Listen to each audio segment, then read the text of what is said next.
Hey everybody, Brian Miller, Small Town Movie Watcher here, and I just got done watching with the family at the movie theater. Um, Diary of a Wimpy Kid, The Long Haul, rated PG. This movie stars some kids, along with Alicia Silverstone and Tom Everett Scott. Alicia Silverstone, obviously from Clueless and the Batman and Robin movie, plus other things, but those are the two things that I remember. And then Tom Everett Scott playing the drummer on as the drummer in That Thing You Do, the Tom Hanks movie, where he plays in the Wonders or the Oneaters. Anyway, so this movie is the fourth in the series from the Diary of the Wimpy Kid. The first one coming out in 2010? 10, 11, 12. Yeah, 2010. And they came out in every year. The first three came out every year. And then this one was 5 years later. Whole new cast, so everyone from the first cast is gone. Basically, the first cast got too old, kid-wise. They probably could have. I think they could have played off the parents still, but kid-wise, everybody, the whole cast has been replaced. So this movie is about a road trip for the Heffley family. I think that's their name. The Heffley family took a road trip from their home in Ohio to Meemaw's home in Indiana. Now I'm going to let that sink in for a minute because I'll come back to it. So they, and also part of this road trip, that's why it's called the Long Haul, but part of the road trip is also them coming up with a plan because the middle child, which is who writes the diary, has had some problems on the end of the school year and comes up with this brilliant idea to make all his problems disappear. Comedy ensues. So, good, the bad, the ugly.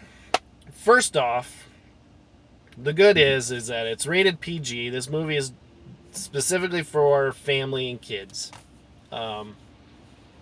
So really, this movie, I would say that for my 2-year-old, he doesn't get what's going on. For my 7 and 5-year-olds, it was perfectly safe for them. So with that in mind, this movie, perfectly safe for at least 7 and under. Now, so good things. I think that the kids did an okay job. They're just child actors, so I don't expect them to be Oscar-worthy contenders all the time, but I think that they did a good job. Comedy is difficult. You can hear any actor that does comedy movies say it all the time, that comedy is difficult to do. And I think that they did an okay job. I think the set pieces were okay. The majority of the set was inside of a van or in three different hotels, plus their own house, and then Meemaw's house. So really there's 3, a van, convention center, house, 7 set pieces. They're okay. When they're driving, you can definitely tell that it's not real driving, except for when it is real driving. So other good things is that there are parts of this that are believable. Really, they just destroy their van. They're sitting in traffic, and then all of a sudden they're off on a side road, and their van decides to overheat. Get that 100%. Look at this luxurious van that I am in. I have had to replace so much of the cooling system on this thing that I totally can agree with the cooling system just giving out all of a sudden. Totally get that. Believable to me. So that leads us to the bad. There's a lot of bad things about this movie. When they're in the van traveling, you can tell that they are sitting in a stationary vehicle and there's this moving picture behind them on a screen. Also, let's go back to this Ohio to Indiana journey. Now, I have done an Ohio to Indiana journey many of times. Granted, it was Northwest Ohio, and granted, it was to East Central Indiana. But that journey was approximately about 4 hours long. It took me 15 minutes to get into Indiana. So let's just say that our friends in this movie are going from Columbus, Ohio, we'll say a suburb of Columbus, Ohio, to, we'll say Terre Haute. We'll say Terre Haute.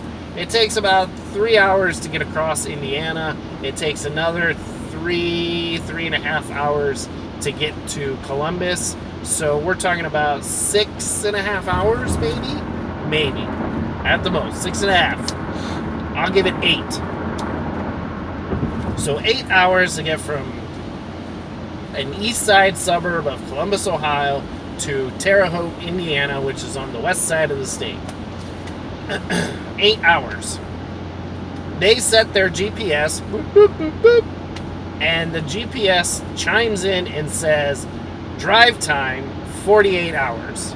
48 hours to drive from, we're just going to say arbitrarily, the east side of Columbus to the west side of Indiana. No, that's not how that works. And also, if you're watching this movie, all of a sudden, at the beginning, they're in Pennsylvania. This movie takes place, you read the books, you look at the license plates, takes place in Ohio. Starts in Ohio. Why in the world are they in Pennsylvania on the way to Indiana? That's going the wrong direction. What are we doing? Making Michigan lefts? Gotta go right to go left? Anyway, so that's a big hang-up for me. That's it. Big hang-up. I mean, going to Pennsylvania to go to Indiana. Really? The next hang-up is that Greg and his brother, Greg is the middle kid who writes the diary, is tricking his parents into getting them as 2 inches on the map to Indianapolis, to the convention center for the Gamers Convention. Now, I'm sure that the studio could have paid a couple of dollars. Now, I don't know how much in a couple of dollars they would have had to spend, but I'm sure that they could have contacted the Indianapolis and the Indiana Convention Center and said, hey, we're making a movie. It's only going to make a couple $1,000,000. Can we use the name of the convention center in our movie? That's it.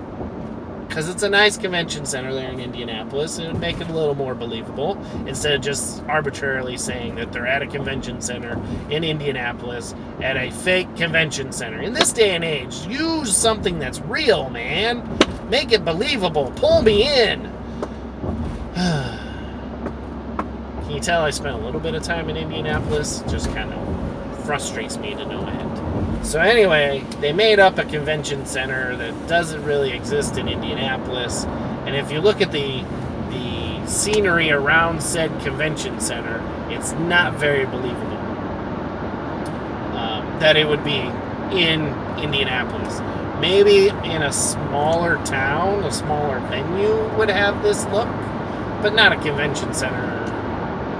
If I'm thinking a big to-do and at a convention center, it'd be downtown Indianapolis at the convention center. That's it. So the other things is that when they're going to Meemaw's house.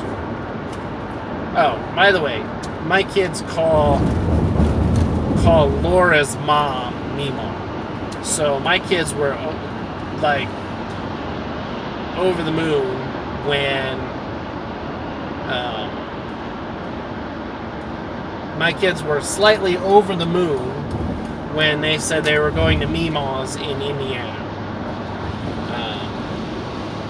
And then Laura and I thought it was hilarious that Meemaw lives at 558, which was the street address, the house number of our house in Indiana, 558.